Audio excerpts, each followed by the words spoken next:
Fellow Ugandans, I want to make some brief comments. It is true that Bobi Wine, Robert Kyagulanyi, aka Bobi Wine, is a brave young man.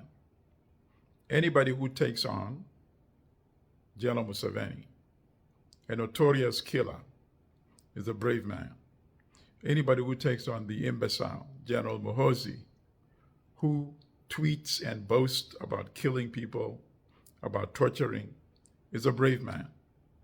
But I would like sisters and brothers in Uganda, we should make one thing clear. The fight against dictatorship in Uganda is a collective fight. It must involve all of us. I'm afraid that sometimes people say, you know, Bobi Wine is so brave, let him bring down General Museveni and General Muhoozi alone. That is incorrect. Why should it be that way? Bobi Wine epitomizes the desires, the hopes, and the aspirations of all Ugandans. That's why during the campaign, you saw tens of thousands of people showing up for his rallies. So the passion for peace,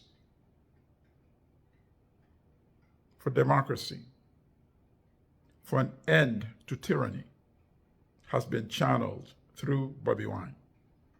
That is why, of course, number one, we must protect him. But much more importantly, number two, we must join in this collective fight to end tyranny in Uganda. We must not allow General Museveni and General Muhoozi to continue bringing shame and humiliation to us collectively as Ugandans.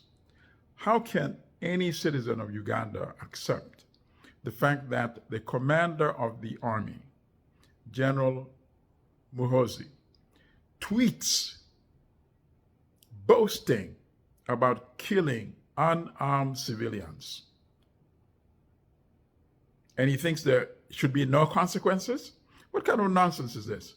And even a bigger question, which foreign country, particularly in the West, the countries that have sustained this regime for such a long time, which one of them can continue to embrace this embarrassment of a regime in Africa, in Uganda?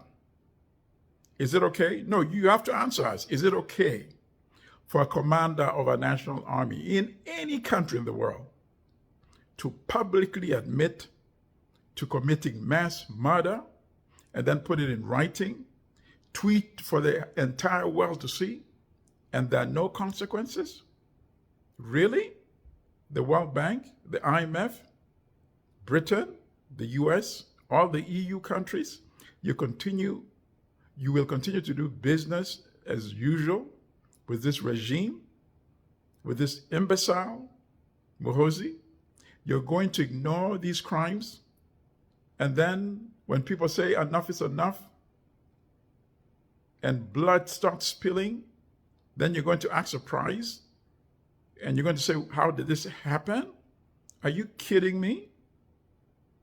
Why do you believe Ugandans will accept that the commander of the national army can kill civilians, admit to it, and boast to it, and think there will be no consequences? That to me is the most idiotic logic I've ever heard in my life. Of course, there must be consequences. The dictatorship in Uganda must end. So, sisters and brothers, don't believe that this is Bobi Wine's job alone. No, he's already risked his life.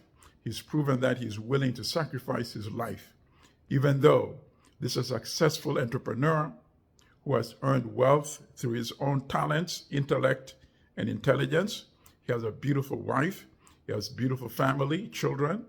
He has a nice home, and he's willing to sacrifice all of this because he wants to see an end to tyranny in Uganda, which means if you are not doing all that you can do to remove this regime, this tyranny in Uganda, please join the struggle.